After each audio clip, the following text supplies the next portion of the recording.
Bem-vindos ao Tranquilamente, um espaço que nós vamos conversar de uma maneira leve e profunda sobre comportamento, emoções e bem-estar.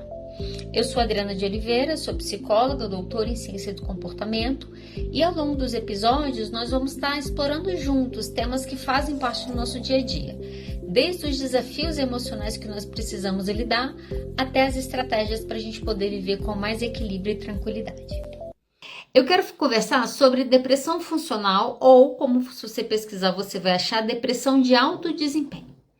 Olha só, por que a gente precisa, falar sobre depressão funcional? E falar e entender tanto enquanto pacientes como enquanto terapeutas, muitas vezes. Eu tenho para mim que a pior doença é aquela que a gente não sabe. O nosso pior inimigo é o inimigo invisível. A nossa pior doença é a doença que ninguém vê. Por que a pior doença que ninguém vê? Porque a gente sofre em silêncio e a gente ainda tem que provar para o outro, justificar para o outro a nossa dor. E quando a gente pensa na depressão, a gente já tem muito estigma em relação à depressão, do que ela é. As pessoas têm medo de falarem que elas estão deprimidas. E aí imagina quando eu tô com uma depressão, que eu estou deprimido, vou falar sobre isso, mas eu funciono como meio nada tivesse acontecendo. E aí, como eu justifico para as pessoas a minha dor? E, principalmente, eu quero falar sobre isso hoje com você, quais são as consequências de uma depressão funcional que te mantém funcionando, mas ainda assim, num contexto, dentro de um transtorno de adoecimento. Quero conversar sobre isso com vocês hoje. Deixa eu começar pelo início, que eu acho que é sempre importante. Deixa eu falar da depressão rapidamente. Então, a depressão é um transtorno mental. Se você for procurar ela lá no DSM-5 ou no CID-11, você vai achar ela como transtorno de depressão maior. Esse é o nome que ela recebe hoje. Ela pode ser dividida em algumas subcategorias. Você pode ter uma depressão de um episódio único, você pode ter uma depressão recorrente, você pode ter uma depressão com sintomas psicóticos. Então, você pode ter algumas variações no tipo dessa depressão, mas de 9 características, você precisa apresentar pelo menos 5. Então, olha só. Para a gente chegar num diagnóstico de depressão com alguém, dos 9 comportamentos ou das 9 características que a gente tem, a pessoa precisaria se enquadrar em pelo menos 5. Vamos ver quais são elas, olha só. Humor deprimido. Então, a pessoa ela se sente triste, se sente vazia, se percebe assim a maior parte do tempo. Ela tem uma diminuição no interesse e no prazer. Então, imagina, você come um bolo, ele é gostoso, mas quando você está em depressão, você come aquele mesmo bolo e ele já não te gera o prazer que ele te gerava. Então, essa é um segundo sintoma da depressão. Perda ou ganho de peso, então a pessoa às vezes perde ou ganha sem estar fazendo uma dieta específica para aquilo, parece que naturalmente aquilo ali está acontecendo. A pessoa pode ter, então, quarto, insônia ou hipersonia, então algumas pessoas começam a não conseguir dormir, isso pode ser uma característica, ou às vezes a pessoa entra numa hipersonia. O que é isso? A pessoa começa a ter muito sono. Então, se normalmente ela faz uma janela de 8 horas, ela fica bem, agora ela está dormindo 10, 12, se deixa ela dorme 14 horas. Quando ela está acordada, ela está com sono. Isso é uma hipersonia. Então, essa é uma quarta característica. A gente pode ter sintoma 5, agitação ou retardo psicomotor. Então, a pessoa pode ficar mais acelerada, fala mais rápido, começa a fazer uma coisa, para, começa outra, para. Ou, às vezes, a pessoa entra num retardo psicomotor. Então, a pessoa vai ficando lenta, ela fala devagar, o raciocínio dela está mais lentificado. Isso também é a quinta característica de uma depressão, nos possíveis sintomas deprimidos. O sexto sintoma é um sintoma que às vezes a gente nem fala muito sobre ele, talvez um dos mais importantes. O sexto sintoma é a sensação de cansaço, fadiga ou perda de energia. Então, quando uma pessoa está deprimida, é como se ela estivesse funcionando sempre no reserva. Não dá para acelerar muito, se eu acelerar eu fico no pau aqui, o carro para. A pessoa deprimida, como ela tem pouca energia, ela tá sempre cansada, ela tá sempre sem energia. Qualquer oportunidade que ela tem, ela quer sentar e ela quer descansar. Então, se ela dá conta de uma semana de ter que trabalhar, de ter que ir para uma faculdade, quando essa pessoa chega no sábado e no domingo, ela quer entrar na casa dela, ela quer entrar no celular dela e ela quer fazer nada. Por quê? Porque ela está cansada, ela está sem energia para fazer qualquer coisa. Sétimo sintoma, sentimento de inutilidade ou culpa. Então, sentimento de menos-valia, eu não presto, eu não consigo, eu não sou boa, eu nunca vou dar em nada, aquilo ali é culpa minha, aquilo ali é culpa minha. Então, a gente tem essa murmuração mental muito forte na depressão. Oitavo sintoma, dificuldade de pensar e de se concentrar. Então, a pessoa vai ler um texto, ela tem que ler 6 vezes para ela conseguir prestar atenção, porque a cabeça dela está cansada. É difícil tomar decisões, então a pessoa fica mais indecisa, né? É como se ela tivesse a mente dela tá como tivesse com nuvens na mente dela. É difícil enxergar direito o que está acontecendo. E o nono e último sintoma de um quadro depressivo é pensamento recorrente de morte. Desses 9 características, ok? Com a última sendo pensamento recorrente de morte, ideações suicidas, a pessoa precisa ter pelo menos 5 para a gente falar que ela está em depressão. Além desses 5, ainda vai precisar de um tempo, quanto tempo, a intensidade desses sintomas e a durabilidade desses sintomas. Então, essas coisas vão ser avaliadas para a gente fechar um diagnóstico de depressão. Além disso, não pode ser induzido por nenhum tipo de substância, não pode ter tido episódios de mania, então tem algumas coisas que tira a pessoa de um transtorno de depressão e joga ela para outros transtornos, por exemplo. Mas, sem nenhuma outra característica, dentre esses 9 comportamentos, se ela apresentar 5, ela vai ter depressão. A depressão, ela é muito estigmatizada. Onde que dá a depressão? A depressão está na sua cabeça. Eu vou te dizer com muita sinceridade que de todos os casos que eu já atendi, eu acho que a depressão é que tem maior estigma. E estigma nosso mesmo, até enquanto paciente. Nós temos vergonha de falar que nós temos depressão. Então, eu já ouvi algumas vezes coisas do tipo, eu preferia apresentar um atestado de osso quebrado do que um atestado de depressão. Olha só, por que eu tenho medo de apresentar um atestado de depressão? Porque a gente tem muito estigma, a depressão está na sua cabeça, a depressão é coisa que você inventou. Ah, não, se a pessoa quisesse, ela fazia assim. Ah, não está fazendo porque não quer. A gente tem um monte de julgamento o tempo todo sobre o comportamento das pessoas que fazem, de maneira geral, as pessoas esconderem as suas depressões. Só para você ter noção, a Organização Mundial de Saúde vai considerar a depressão uma doença mais incapacitante. Chega uma hora, a depressão ela é tão sorrateira, ela é tão feroz, que chega uma hora que essa pessoa não consegue mais trabalhar, ela não consegue comer, ela não consegue tomar banho, ela não tem energia para sair da cama. O que aconteceu? Incapacitou, ela vai perdendo, a depressão vai comendo a autonomia da vida da pessoa, ela vai não conseguindo fazer as coisas básicas. No Brasil, a estimativa que nós temos é de pelo menos 11 milhões de brasileiros têm um diagnóstico de depressão. Para você ver como que isso aqui, e aí a depressão, né, o quadro de depressão vai gerar uma série de problemas. A estimativa é que pelo menos 70% das pessoas que têm depressão não recebem tratamentos adequados.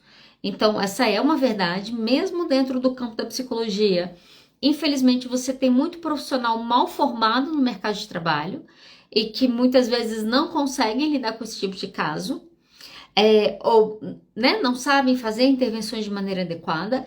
Isso gera um grande problema para o sistema público de saúde, porque essa pessoa adoece, ela vai parar nos prontos-socorros por N motivos, até mesmo suicídio.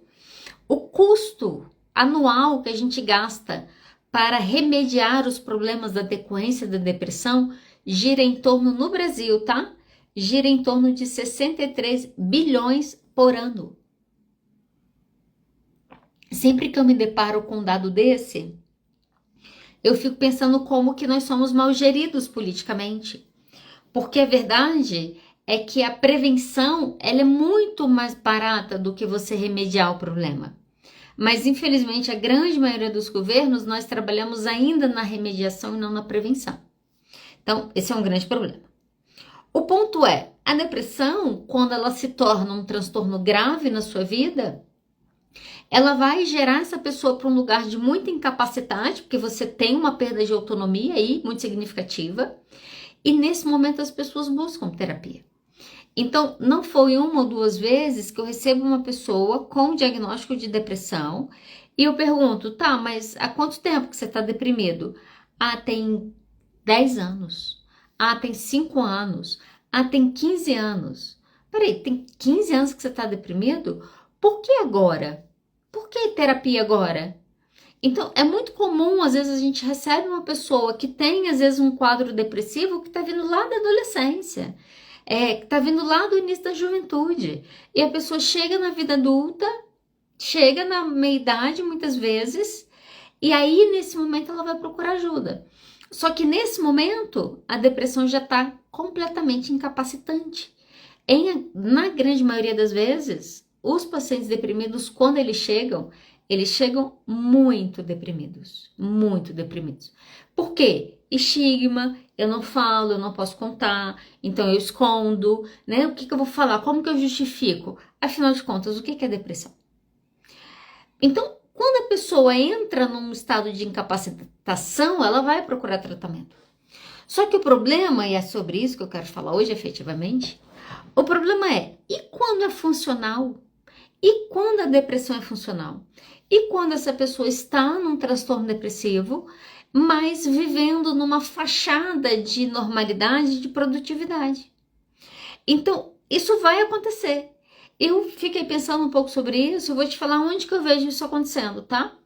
Não é incomum o paciente com depressão grave, ele vem para uma terapia, ele começa um tratamento com psiquiatra, ele começa um tratamento com psicólogo e ele sai daquela depressão grave.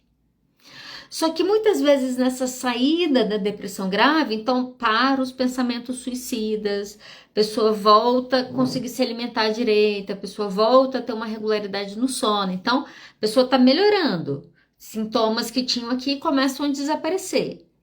Aí chega uma hora que para eu sair daquele novo lugar, eu deveria fazer mudanças mais profundas. E às vezes eu não consigo. E aí o que acontece? Eu estaciono um paciente, muitas vezes, ou o paciente se estaciona o tratamento dele numa depressão funcional. Então, ele está deprimido, mas aquilo já não compromete tanto quanto comprometia antes. Antes ele não dormia, agora ele está dormindo. Antes ele não comia, agora ele está se alimentando. Antes ele não conseguia ir para o trabalho, agora ele está indo para o trabalho. O ponto é, quando a depressão se torna funcional, ela se torna perigosa. E é isso que eu quero que você entenda hoje. E perigosa, eu ouso dizer, até na nossa mão enquanto psicólogos. Porque se eu pego um paciente muito grave, né, numa depressão muito grave, agora ele está numa depressão funcional, esse paciente teve uma grande melhora, essa é a verdade. Tinha uma série de coisas que ele não conseguia fazer que agora ele está conseguindo. Só que a gente tem o risco de estacionar nesse lugar. E aí, ao estacionar nesse lugar, a gente sai lá do fundo do poço, mas a gente vem para um estado de vida que não é nem ruim nem bom. É aquela coisa que eu começo só a viver. Quando uma pessoa tem um quadro de depressão funcional, o que a gente vai ver? Ela mantém o desempenho profissional e acadêmico, normalmente abaixo do que ela normalmente desempenhava, então você tem uma queda nesse desempenho, mas a pessoa continua trabalhando, a pessoa continua estudando, a pessoa continua pagando os boletos dela. Então, essa é uma coisa que vai acontecer. A segunda coisa, que é o relato mais comum, camuflagem social. Nós somos quase camaleões sociais, né? Por que a gente camufla? A gente se esforça para parecer bem quando a gente está deprimido.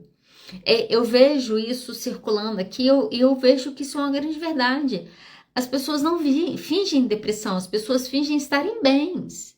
Eu lembro, né, que eu acho que agora está nesse momento, o Whindersson Nunes, a primeira vez que ele falou que ele tinha depressão, né, que ele declarou abertamente que ele tinha depressão, as pessoas falaram, nossa, tadinho, nossa, a gente não sabia que ele tinha depressão. Quando ele fez um Twitter lá, que ele fez uma brincadeira, a internet caiu matando em cima dele. Como assim uma pessoa com depressão fazendo piada? Porque no nosso imaginário, olha só, uma pessoa deprimida, se ela não estiver na cama sem conseguir fazer nada, mas ela não está deprimida. Como que ela está deprimida fazendo piada? E aí o que a gente vê que essas pessoas fazem no processo? Eu começo a disfarçar, eu disfarço que eu estou bem, eu finjo que eu estou bem, eu me preparo para aquele encontro social. Eu não queria estar ali, eu não queria estar ali mesmo. Então, eu começo a fingir para todo mundo que eu tô sendo uma pessoa que eu não tô sendo. E aí, nesses casos, é quando acontece de vez em quando, que infelizmente acontece, a gente vê uma situação de suicídio que todo mundo é pego de surpresa. Ninguém imaginava aquilo. Mas como assim? A pessoa estava bem, do nada ela se suicidou? A gente sabe que não é assim. Normalmente a pessoa estava fingindo que estava bem. Ninguém percebeu que ela não estava e chega uma hora que ela cansa de se esforçar a estar bem e ela acaba se entregando, e esse é um dos grandes problemas da depressão funcional. É a pessoa sair daqui e vir, por exemplo, já para uma tentativa de suicídio. O segundo ponto que é muito presente na depressão funcional é a sensação de cansaço o tempo todo.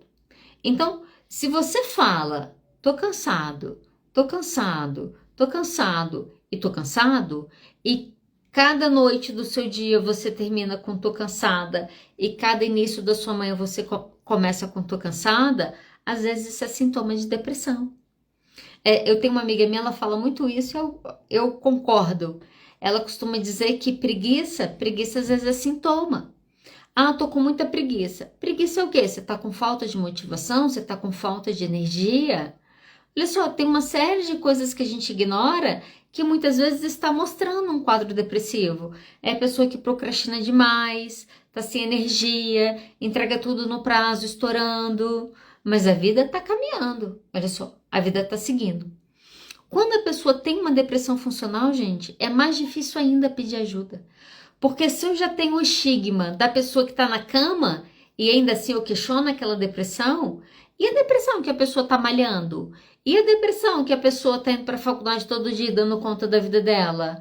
Essa depressão fica ainda mais estigmatizada, o que dificulta essas pessoas procurarem ajuda e pedirem ajuda. Além disso, e aí essa é uma característica presente em todos os tipos de depressão, é a tristeza persistente. Então, parou um pouco, me sinto triste. Eu atendo pessoas diferentes, de idades diferentes, e eu atendo muitas pessoas, né, com a depressão, já atendi e atendo, e pessoas com outros quadros, até não isso. E é muito interessante, às vezes, assim, porque eu saio de um atendimento que eu tô vindo o quanto a vida é difícil, o quanto que a vida não vale a pena, e o quanto que, às vezes, morrer ou viver não faria diferença nenhuma. E do outro lado eu escuto o quanto que é bom viver, o quanto que a vida é legal, o quanto que eu quero mais. Eu falo, por que a gente consegue ficar nesses polos tão diferentes? O nome disso é depressão. Então, a sensação, e aí isso acontece muitas vezes com um paciente grave, que a gente tira ele da depressão grave, ele não fica pensando em se matar o tempo todo, ok? Ele melhorou, mas viver e morrer não faz diferença. Então, estar vivo ou não estar vivo não faria diferença nenhuma para mim. Por quê? Porque estar vivo é tão difícil que talvez morrer fosse até mais interessante. Essa sensação persistente é muitas vezes uma depressão funcional na nossa vida. A dificuldade de sentir prazer nas coisas.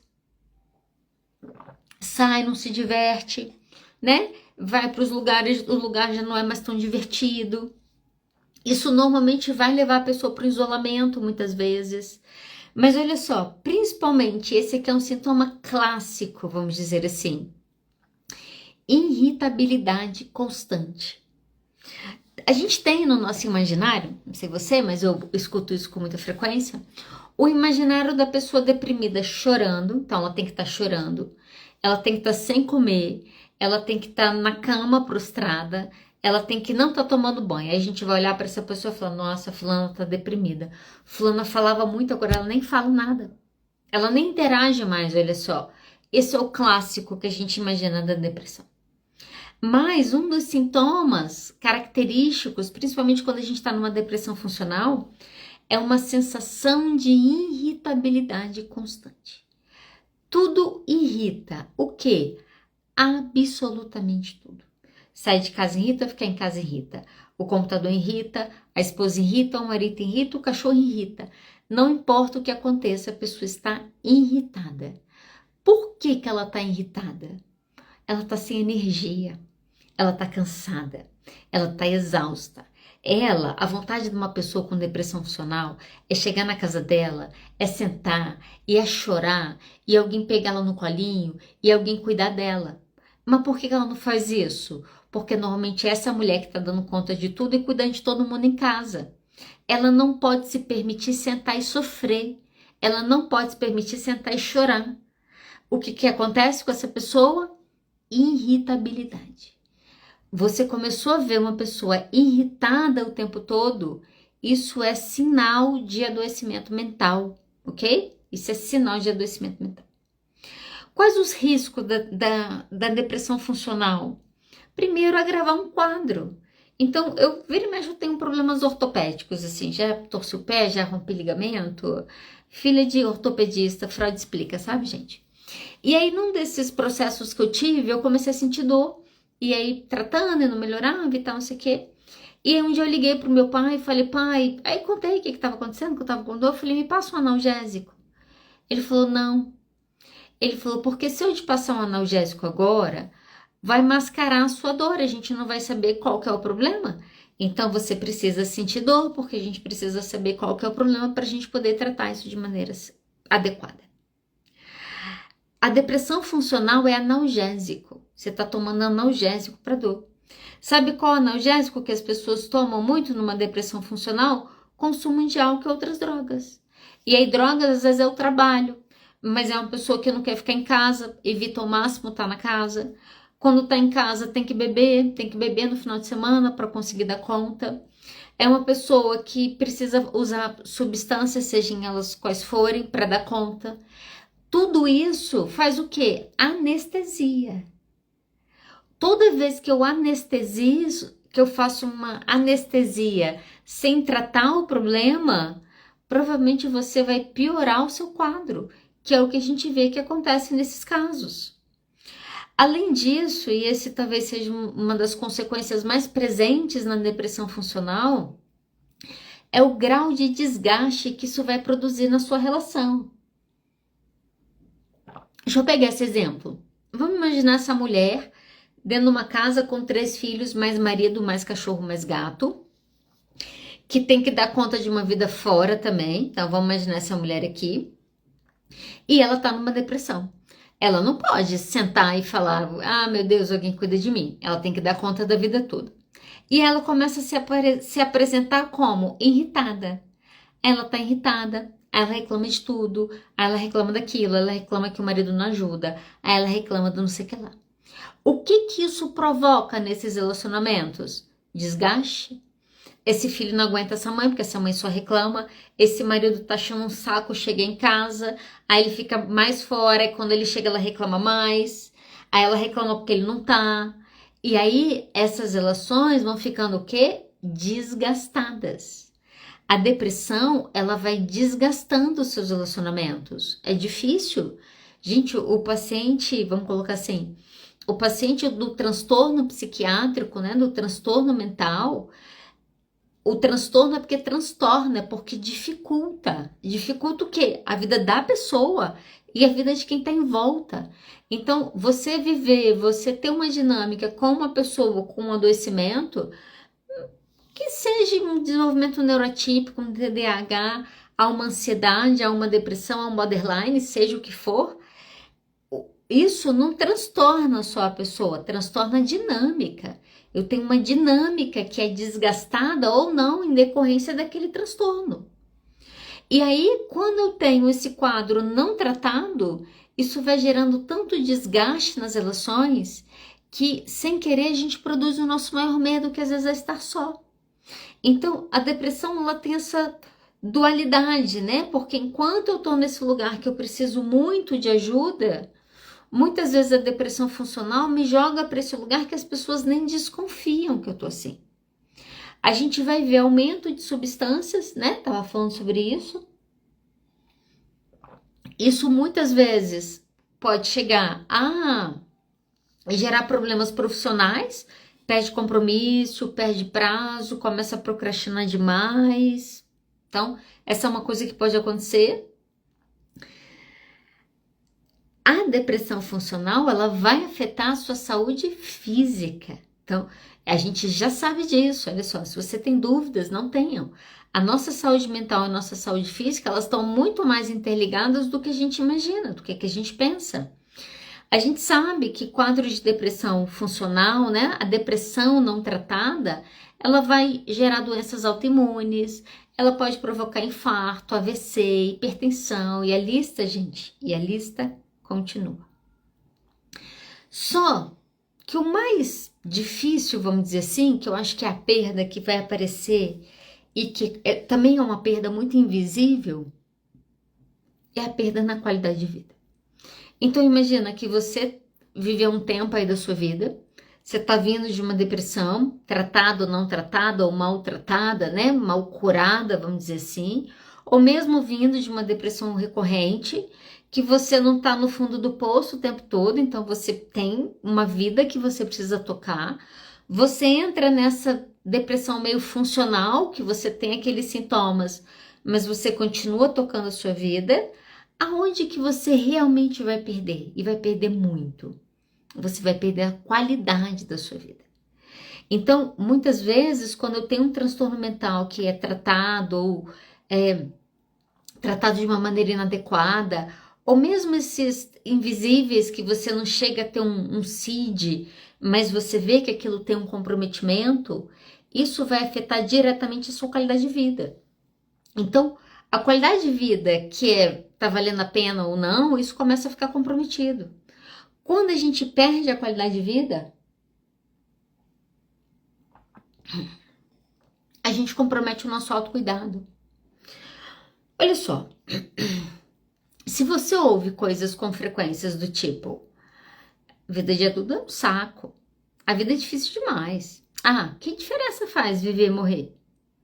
Essas falas que infelizmente a gente ouve com frequência, mostra pessoas adoecidas. Olha só, mostra muitas vezes uma depressão aí que a gente não vê e que essa depressão nos mata silenciosamente. Posso te dar um exemplo de como que a gente faz isso? Na nossa falta de autocuidado. Então eu começo a usar drogas, eu não cuido do meu corpo, eu tenho uma doença que eu sei, mas eu não trato. Eu começo a comprometer uma série de coisas que vai me levar para onde? Que vai me levar para a morte. Às vezes, numa depressão funcional, sem tratamento, o caminho também é um caminho de suicídio, só que ele é mais longo, porque ele passa pelo abandono pessoal. Eu vou me abandonando, eu vou deixando de cuidar de mim, eu vou deixando de cuidar do meu corpo. Gente, quando isso está acontecendo, é a hora que a gente precisa olhar para a nossa vida e falar, peraí, o que não tá bom? A gente não se faz essa pergunta. E eu quero começar a caminhar para o final falando o que a gente faz, né? Como que eu lido com essa depressão funcional? Se a gente pensar que no mundo, acho que até 2035, nós teremos 1 bilhão de pessoas obesas. A gente sabe que é uma doença, a gente sabe que tem uma série de coisas ligadas, por exemplo, ao transtorno alimentar. Mas parte disso é o nosso abandono. O abandono que a gente faz com o nosso corpo, o abandono que a gente faz com a nossa saúde. Os homens se abandonam, os homens fazem pouquíssima prevenção em termos da sua saúde, a gente sabe disso. Muitas vezes a gente se mata no álcool, a gente se mata virando noite, a gente se mata bebendo, pegando o carro dirigir. A gente não morreu, mas a gente está tentando. E muitas vezes nessas tentativas, isso está acontecendo por quê? Porque a gente está vivendo deprimido. Sempre que alguém começa, porque a vida de adulto é isso, eu falo, olha só, pode ser que você está vivendo errado, mas tem muita gente gostando, tem gente se divertindo na vida de adulto, tem gente que não quer voltar para trás, não. Qual que é a questão? Né? Então, Você não pode ter você pode não ter um diagnóstico, mas por que você precisa beber tanto toda semana? Essas são as perguntas que a gente precisa se fazer. Como que eu lido com isso? Então, vamos imaginar que você pegou, achou esse vídeo aqui em algum momento, ouviu esse podcast em algum momento, e você começa a se dar conta que às vezes você tá numa depressão funcional. Então, eu tô vivendo a vida, mas de fato, viver ou morrer não faz muito sentido, né? Não faz muita diferença se eu tá aqui, se eu não tá aqui. Na verdade, às vezes eu penso que se eu não tivesse, seria um pouquinho melhor. Se você tá vivendo isso, a primeira coisa que você precisa fazer, você precisa reconhecer. Se você me assiste toda semana, se você acompanha um podcast, você tá meio cansado até de me ouvir falar isso, porque eu falo isso aqui toda semana. Mas nós não mudamos nada na nossa vida que nós não reconhecemos e que nós não aceitamos. Eu preciso reconhecer. Realmente eu tô com um problema aqui. Realmente, olha, eu achei que eu ia dar conta de vencer essa parada sozinha, mas eu tô vendo que não tô dando conta, não.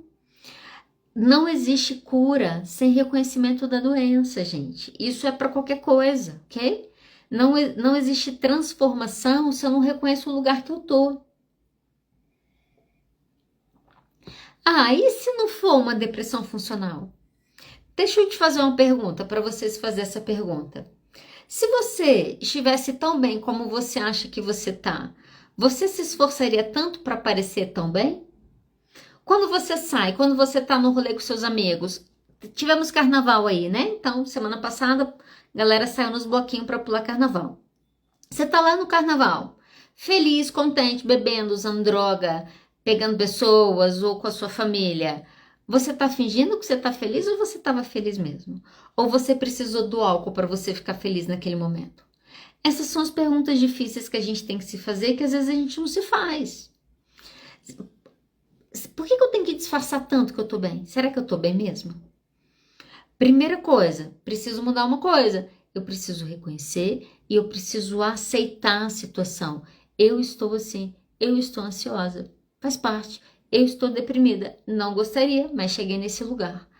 Nada muda enquanto a gente não aceita, enquanto a gente não valida, ok? Enquanto a gente não reconhece. Só que para além disso, isso acontece muito na depressão. Você precisa, se você realmente quer mudar, se você realmente quer, sair um pouco do lugar que você está aí para outro lugar, você precisa parar de colecionar suas dores como se elas fossem bichinhos de estimação. Hoje uma pessoa me fez a seguinte pergunta. Tá, mas se eu olhar para isso, se eu olhar para as minhas dores, se eu olhar para o meu passado, se eu lembrar daquelas coisas ali que me traumatizaram, o que muda? Eu não vou cair no vitimismo que a gente vê que acontece, não é? As pessoas se dão conta, sei lá, descobrem uma situação de abuso, descobrem um transtorno, ou as violências da vida que a gente nem descobre, mas tá lá na nossa vida, né? E são dores, e são mágoas, a mágoa que a gente tem do nosso pai, a raiva que a gente tem do nosso irmão, o ressentimento que a gente tem do nosso marido por conta daquele dia da jaqueta. Aí sabe o que a gente faz com essas coisas? Quando a gente vitimiza, a gente transforma ele em bichinho de coleção. Aí quando acontece alguma coisa que eu não consigo falar, não sei fazer, tô com dificuldade, caramba, por que aconteceu aqui? Por que eu tô desse jeito? Sabe o que a gente faz? Não, porque quando eu fui criança, aí a gente entra no vitimismo. E eu falando, não, mas a gente precisa olhar para as nossas dores, né? A gente tem que olhar para elas, a gente precisa entender elas. Ele me perguntou isso, eu falei, tá, e como que eu não caio no vitimismo? Eu falei, sabe quando que você não cai no vitimismo? E fica a dica? Quando você se permite para ação. Olha só, quando eu olho para minha dor, né? Fazer terapia é difícil porque parte da terapia é olhar para a dor, é olhar para o trauma, é olhar para a violência, é olhar para o medo, como que esse medo se manifesta hoje na minha vida. Então eu vou para a terapia para olhar para isso. Mas eu vou olhar para isso para entender o que eu faço com isso. Eu vou olhar para isso para entender como que eu me percebia naquele momento e o que eu preciso me perceber hoje. Eu vou para a dor para transformá-la. Eu vou para a dor para ir para uma ação. Se eu não faço isso, era melhor que você não tivesse nem descoberto. Essa é a verdade. Por quê? Se dar conta das coisas sem motivação para transformá-la, é transformar suas dores em bichinho de estimação. Então, a gente precisa olhar para a nossa história e falar, nossa, foi péssimo. Pai abusivo, mãe negligente, aquilo ali, nossa, caramba, como que eu sobrevivi? Não sei, o que eu preciso fazer? Eu quero ter uma vida diferente da vida deles. O que eu vou fazer eu não sei, mas eu preciso descobrir. Olha só, isso é você não colecionar dor. A verdade é que a gente tem dificuldade, mas a pergunta que a gente precisa se fazer de tempos em tempos é: a sua vida tá boa? Sua vida tá boa? Você deitar hoje à noite, faz esse exercício hoje à noite, tá? Quando você deitar para dormir, pensa na sua vida hoje. Pensa no seu marido, na sua esposa, no seu filho, no seu trabalho, na sua família, nos seus amigos. Faz um checklist rápido da sua vida e pensa, minha vida tá boa? Se a resposta for sim, agradece por cada uma dessas coisas. Se a resposta for não, a pergunta que você precisa fazer é, tá, então o que eu preciso mudar? Esses dias eu estava atendendo e eu estava falando isso com uma paciente minha. Ela estava mal, acabou de sair de um término de relacionamento que ele quis terminar, só queria deixar isso registrado, mas ela estava muito mal. E ela querendo voltar e ele não queria, ela queria voltar, ele não queria, queria voltar, não queria. Ela chegou uma... E ele falou, segue sua vida, segue sua vida, segue sua vida. O que ela fez? Seguiu a vida. Quando ela seguiu a vida, ele voltou. Ah, mas como que você seguiu? Mas como que você já me esqueceu? Coisas que a gente já ouviu em consultório, né? Quem atende sabe que esse discurso não é incomum. E aí aconteceu uma série de coisas, ele se machucou e tal, ela se sentiu culpada. Gente, um drama. E ela me contando essa história toda, e ela falou, porque ele fala que eu sou culpada, que eu fiz isso, que eu fiz aquilo, que eu nananã, que eu nananã, que eu nananã.